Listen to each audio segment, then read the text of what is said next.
الحمدللہ رب العالمین والعاقبۃ للمتقین والصلاۃ والسلام علی رسولہ الکریم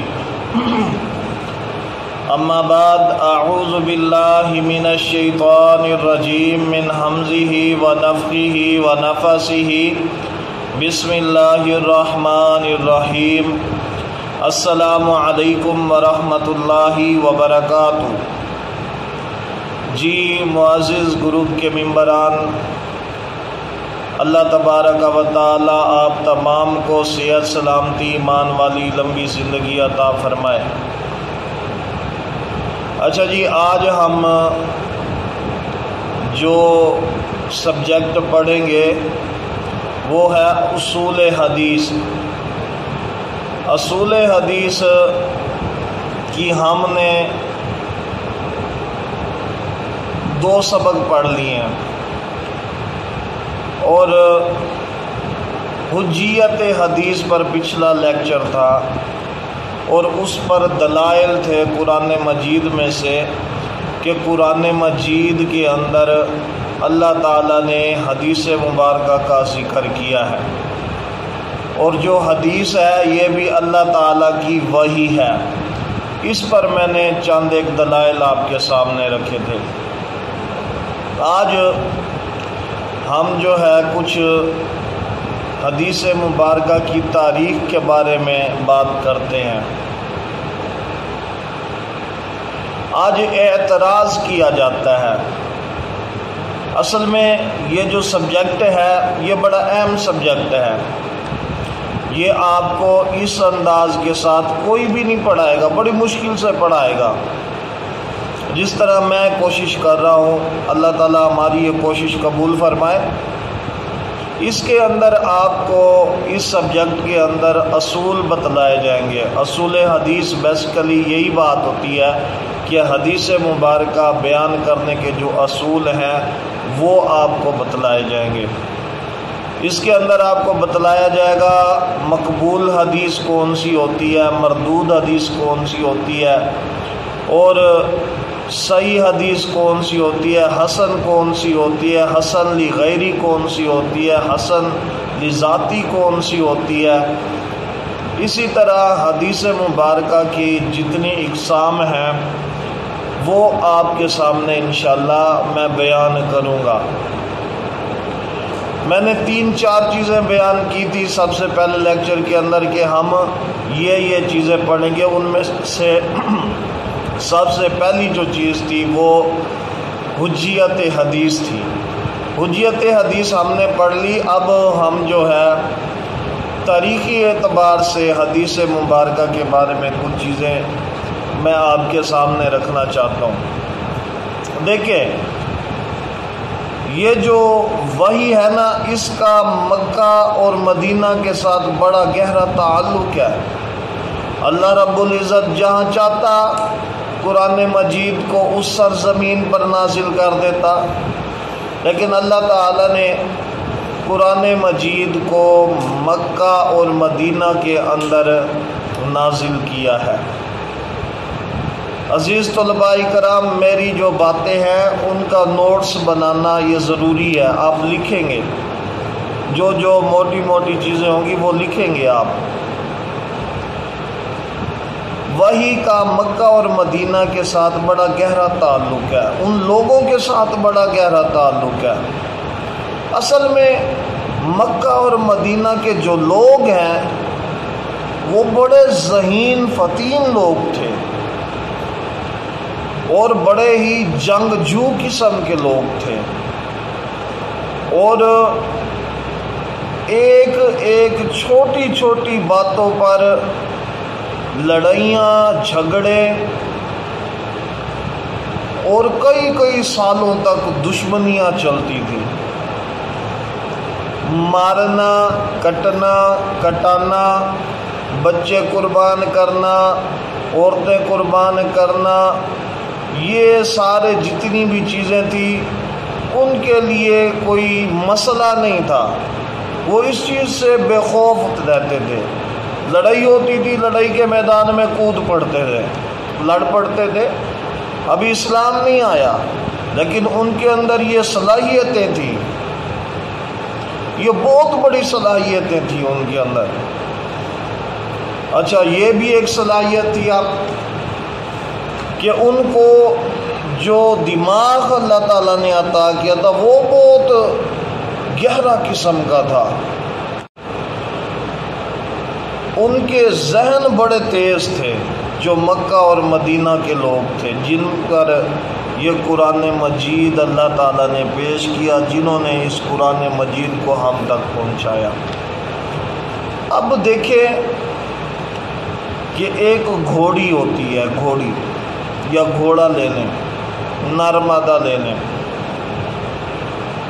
وہ لوگ جو ہیں اتنے ذہین تھے کہ وہ کہیں بیٹھتے تھے نا تو بیٹھے ہوئے سند پیش کر دیتے تھے۔ اسلام سے قبل سند کا رجحان تھا ان کے اندر، جیسے حدیث سے پہلے سند ہوتی ہے نا کہ مجھے یہ حدیث فلاں نے بیان کی، مجھے فلاں نے بیان کی، مجھے فلاں نے بیان کی، وہ ایک کئی سالوں تک کی بات کو بیان کر دیتے ہیں، پروف کرتے ہیں۔ تو یہ جو لوگ تھے یہ کہیں بیٹھتے تھے نا، اب مثال کے طور پر کسی کے پاس گھوڑا ہے یا گھوڑی ہے، بڑی تیز تراز ہے، اب لوگ اس کے پاس آتے تھے، پوچھتے تھے یار یہ گھوڑا کون سی نسل کا ہے؟ وہ بتاتا تھا یار وہ فلاں بندہ جو ہے نا اس کے پاس جو گھوڑا ہے وہ اس کا باپ ہے،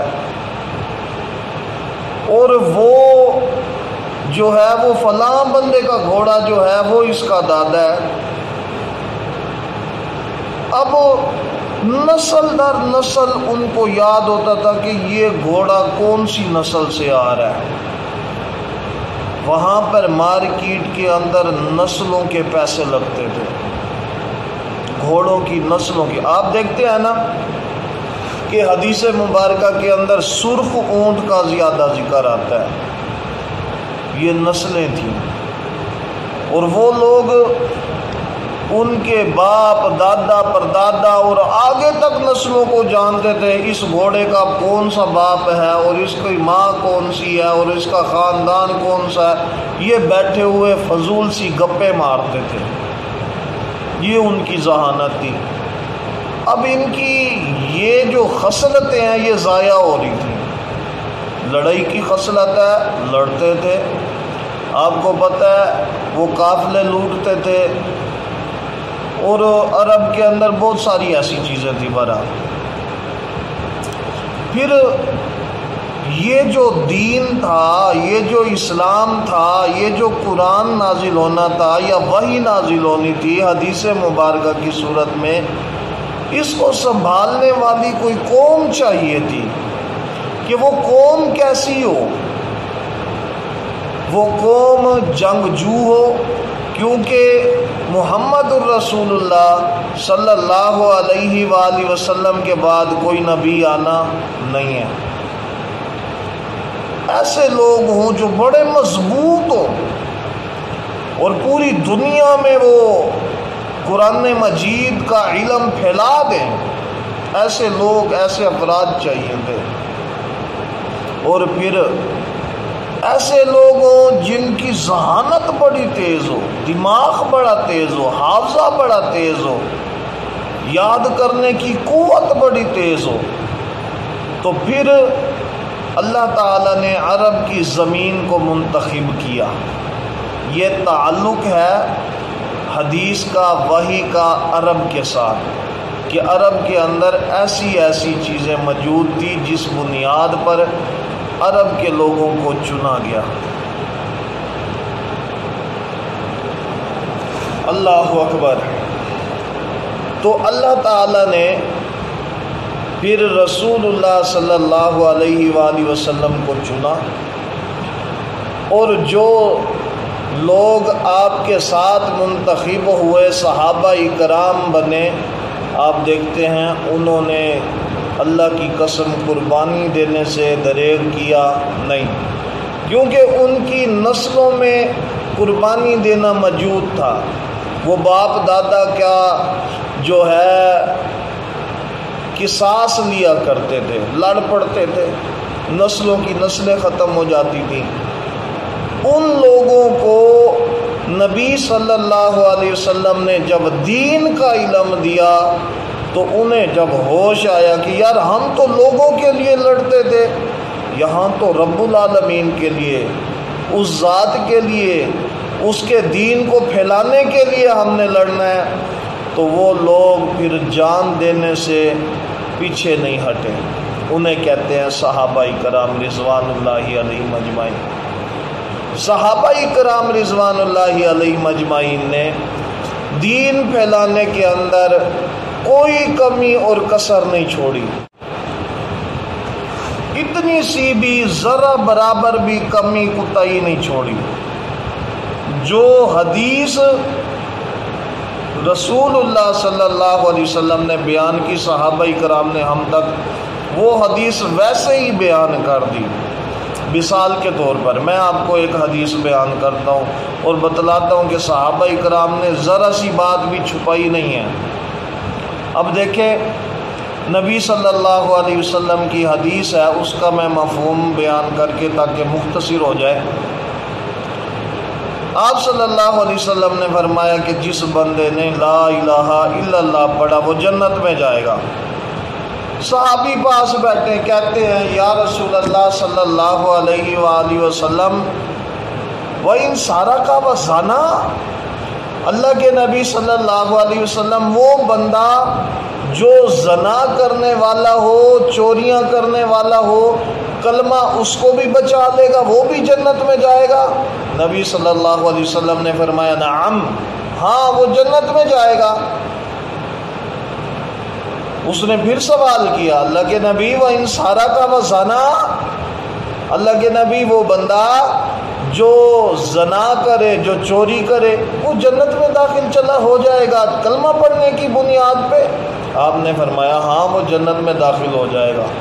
پھر صحابی نے دوبارہ تیسری مرتبہ پوچھا کہ اللہ کے نبی وَإِن سَرَقَ وَزَنَا، وہ جنت میں چلا جائے گا چوری کرنے کے باوجود، زنا کرنے کے باوجود، اتنے بڑے بڑے کبیرہ گناہ کرنے کے باوجود لوگوں کے حق مارتا ہو، وہ جنت میں چلا جائے گا؟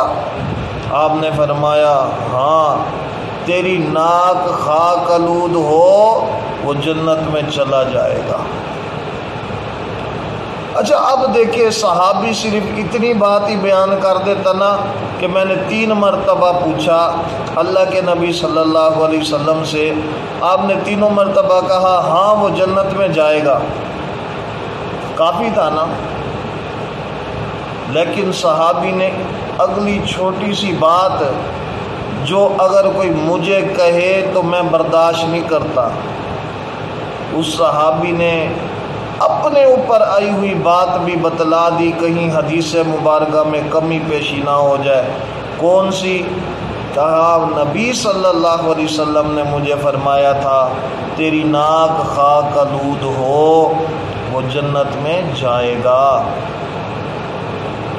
ناک خاک آلود ہونا کیا ہے؟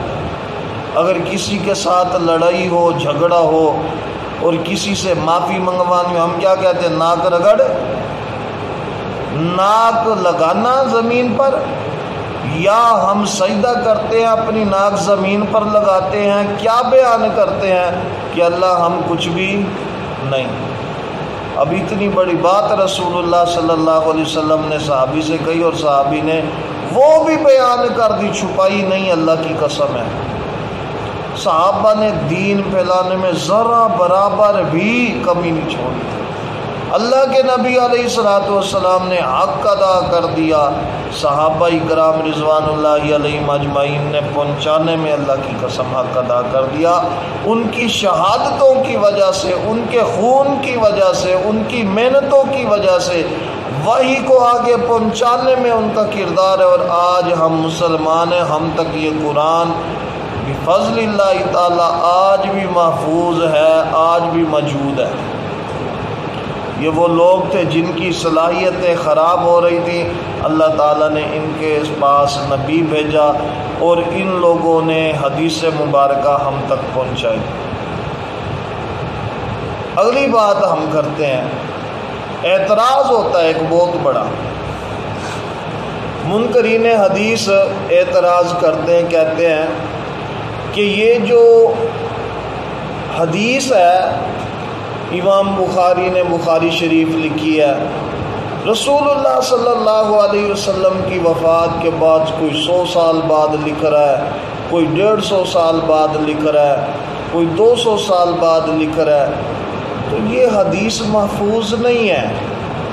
اعتراض ہے بہت بڑا، اس کو سمجھیے کہ حدیث محفوظ نہیں ہے۔ اس بات کو جان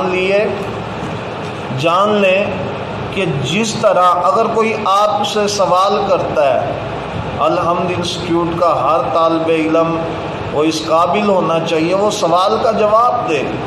کوئی کہتا ہے امام بخاری کئی 100 سال بعد آئے، انہوں نے حدیثوں کا ایسا مجموعہ کیسے پیش کر دیا جس کے اندر جو ہے وہ بالکل کہتے ہیں اتھینٹک حدیثیں ہیں، کوئی ضعیف حدیث نہیں ہے۔ جی یاد رکھیں، جن ذرائع کے ساتھ قرآن مجید پہنچا ہے بالکل انہی ذرائع کے ساتھ حدیث مبارکہ بھی پہنچی ہے۔ اب کوئی کہہ سکتا ہے کہ صحابہ کرام رضوان اللہ علیہم اجمعین قرآن مجید کو لکھ لیا کرتے تھے، محفوظ کیا کرتے تھے، حفاظ کرام صحابہ کرام موجود تھے، تو کوئی حدیث مبارکہ اللہ کے نبی صلی اللہ علیہ وسلم کے دور میں لکھی گئی؟ بالکل جس طرح قرآن مجید محفوظ ہے، لکھا گیا ہے، بالکل اسی طرح حدیث مبارکہ بھی محفوظ ہے، کیونکہ یہ بھی اللہ تعالیٰ کی وحی ہے۔ اگر صحابہ اکرام نے قرآن مجید لکھ کر محفوظ کیا ہے تو جان لیجئے حدیث مبارکہ بھی لکھ کر محفوظ کی گئی ہے۔ قرآن مجید اگر آپ کے زمانے کے اندر لکھا گیا ہے تو پھر حدیث مبارکہ بھی آپ کے زمانے کے اندر لکھی گئی ہیں۔ آپ دیکھتے ہیں صحابی رسول ہے صلی اللہ علیہ وسلم، غالباً عمر ہے رضی اللہ تعالیٰ عنہ، وہ نبی علیہ السلام کے پاس بیٹھتے تھے، حدیثوں کو لکھا کرتے تھے۔ آپ کو پتہ ہے کاتب وحی، جو وحی کو لکھنے والے صحابہ ہیں ان کے نام موجود ہیں۔ جی تو وحی کو لکھا کرتے تھے۔ اب یہ صحابی لکھا کرتے ہیں، قریش کے سرداروں نے کہا، بڑے بڑے جو صحابہ کرام تھے یا دوسرے تیسرے تھے، انہوں نے جو ہے کہا کہ عمر کیا بات ہے، ہر بات لکھ دیتا ہے رسول اللہ کی صلی اللہ علیہ وسلم۔ اللہ کے نبی کبھی خوش ہوتے ہیں، کبھی غمی میں ہوتے ہیں، کبھی اچھے موڈ میں ہوتے ہیں، کبھی غصے کے اندر ہوتے ہیں، ہر بات ہی لکھ دیتا ہے یار۔ انہوں نے کہا بات تو ایسے ہی ہے، ہر بات تو نہ لکھوں۔ انہوں نے لکھنا چھوڑ دیا۔ نبی صلی اللہ علیہ وسلم کی محفل میں بیٹھتے تھے، لکھتے نہیں تھے۔ آپ صلی اللہ علیہ وآلہ وسلم نے پوچھا کیا بات ہے عمر، حدیث لکھتے نہیں ہو، میری بات کو لکھتے نہیں ہو؟ انہوں نے کہا اللہ کے نبی صلی اللہ علیہ وسلم، یہ بڑے بڑے جو سردار ہیں یہ مجھ سے کہتے ہیں کہ اللہ کے نبی مختلف موڈ میں ہوتے ہیں، ہر بات نہ لکھا کر، اس لیے میں نے اللہ کے نبی لکھنا چھوڑ دیا۔ آپ صلی اللہ علیہ وسلم نے فرمایا یاد رکھ، اپنی زبان کی طرف اشارہ کیا اور فرمایا اس زبان سے حق کے علاوہ کچھ بھی نہیں نکلتا، جو بات بھی ہوگی وہ حق ہوگی، تو لکھا کر اس کو۔ وہ صحابی حدیث مبارکہ لکھا کرتے تھے۔ منکرین حدیث کو بتلائیں جن ذرائع کے ساتھ قرآن مجید ہے، ان سے کہیں کہ یار قرآن مجید کیسے پہنچا ہے تم تک؟ وہ بتائیں گے اللہ کی قسم ہے جن ذرائع کے ساتھ قرآن مجید پہنچا بالکل ویسے ہی حدیث مبارکہ پہنچی ہے۔ پھر صحابہ کرام میں ایسے صحابہ کرام بھی موجود تھے جن کو حدیث زبانی یاد تھی، ایسے صحابہ کرام بھی موجود تھے جنہوں نے حدیثیں لکھی ہوئی تھیں۔ آپ دیکھیں گے حضرت عبد الرحمن ابن عوف رضی اللہ تعالیٰ عنہ کا صحیفہ موجود ہے، جس کے اندر انہوں نے جو ہے حدیث مبارکہ لکھی ہوئی تھی، وہ آج بھی موجود ہے۔ اسی طرح عبداللہ بن مسعود رضی اللہ تعالیٰ عنہ نے جو حدیث مبارکہ جمع کی تھی وہ صحیفہ بھی موجود ہے۔ اسی طرح سیدہ حفصہ کے پاس موجود تھا، سیدہ عائشہ کے پاس موجود تھا رضی اللہ تعالی عنہا۔ تو یہ سارے صحیفے جو ہیں جن کے اندر حدیث مبارکہ لکھی گئی تھی، اسی طرح حضرت علی المرتضیٰ رضی اللہ تعالیٰ عنہ کے پاس بھی تھا، یہ ساری حدیثیں صحابہ کرام نے اکثریت نے لکھی ہوئی تھی، وہ صحیفے موجود تھے انہوں نے یعنی کہ لکھے ہوئے تھے اپنے پاس، اتنی کتابیں تھیں جس کے اندر صرف حدیث مبارکہ لکھی ہوئی تھی۔ تو یاد رکھے جو بندہ یہ کہتا ہے 100 سال بعد، وہ جھوٹا ہے، 100 سال بعد نہیں لکھی حدیث مبارکہ اللہ کے نبی علیہ الصلوۃ والسلام کے زمانے کے اندر لکھی گئی تھی۔ کچھ حدیثیں صحابہ کرام نے اپنے ذہنوں میں بٹھائی ہوئی تھی، صحابہ کرام رضوان اللہ علیہ مجمعین کے دماغوں میں تھی۔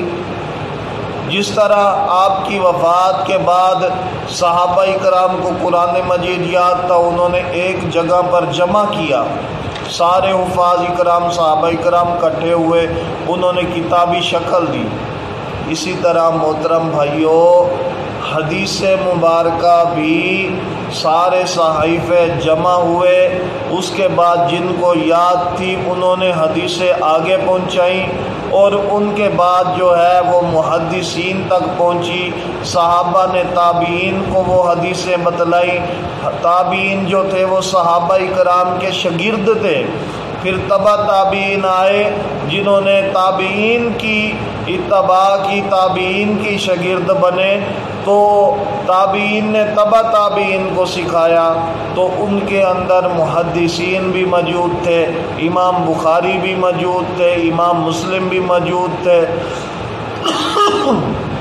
ان کے اندر جو ہے امام مالک بھی موجود تھے، احمد ابن حنبل بھی موجود تھے۔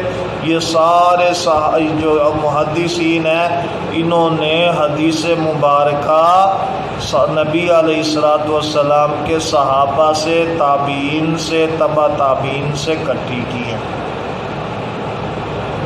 میں کہتا ہوں جن ذرائع کے ساتھ منکرین حدیث جو ذریعہ بتائے کہ اس طرح جو ہے قرآن مجید آیا، اللہ کی قسم اگر تھوڑا سا غور کرو گے تمہیں مل جائے گا کہ حدیث مبارکہ بھی ویسے ہی آئی ہے۔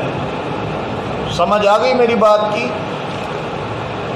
تو حدیث مبارکہ کوئی 200-300 سال بعد نہیں لکھی گئی، بلکہ اکٹھی پہلے ہی تھی، لوگوں کے دلوں میں، دماغوں میں سند کے ساتھ محفوظ تھی، اور وہ حدیثیں پھر جمع کر کے ائمہ دین نے، محدثین نے ان کو اکٹھا کیا، پھر کتابی شکلوں میں دیا، کتابی شکل جب موجود ہوئی تو پھر وہ آج تک ہم تک محفوظ ہے۔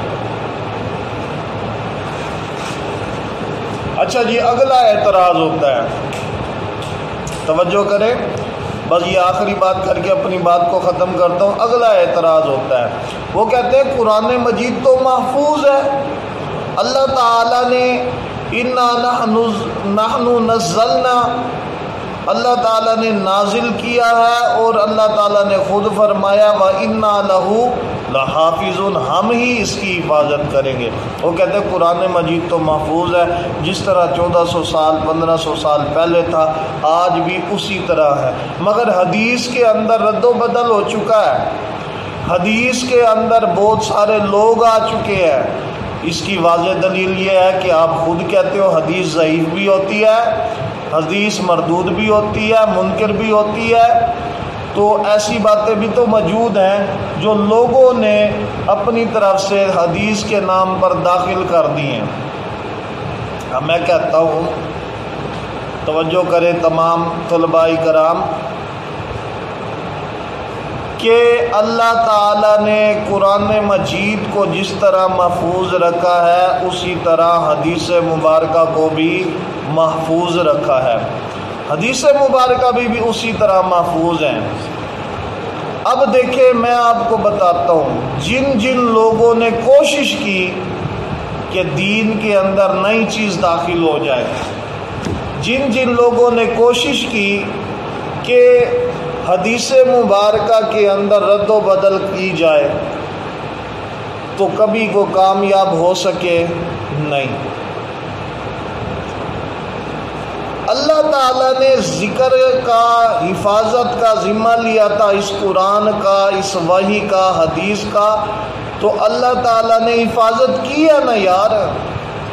آج اگر ہم زبان سے کہتے ہیں کہ یہ ضعیف ہے، یہ مردود ہے، یہ شاذ ہے، یہ منقطع ہے، اس کے اندر یہ چیز، یہ علت ہے، تو آپ بتلائیں محدثین نے محنت کر کے جن لوگوں نے بیچ میں چیزیں داخل کرنے کی کوشش کی، کیا وہ الگ نہیں ہے؟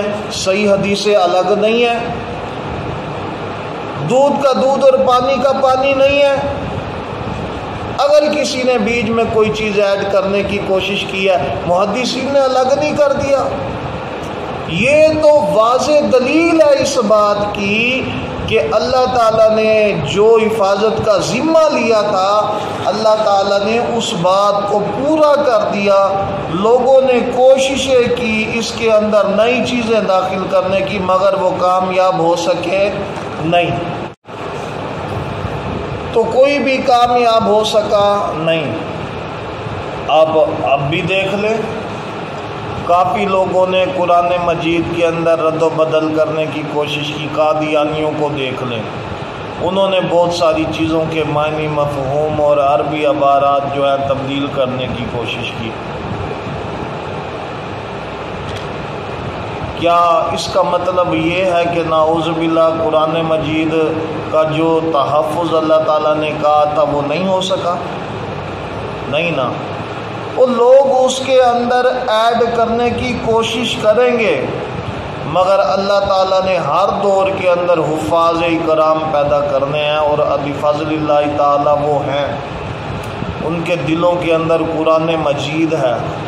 کوئی قرآن مجید ایسا پیش کرتا ہے کہ اس کے اندر زبر زیر کی بھی رد و بدل کرتا ہے، تو حفاظ کرام کہتے ہیں یار یہ غلطی ہے، کمپنی کو مطالعہ کر، کمپنی کو بتاتے ہیں، کہتے ہیں کہ یہ غلط چھاپا ہے، کیوں چھاپا ہے، اس کو درست کیا جائے، اس کی درستگی ہوتی ہے۔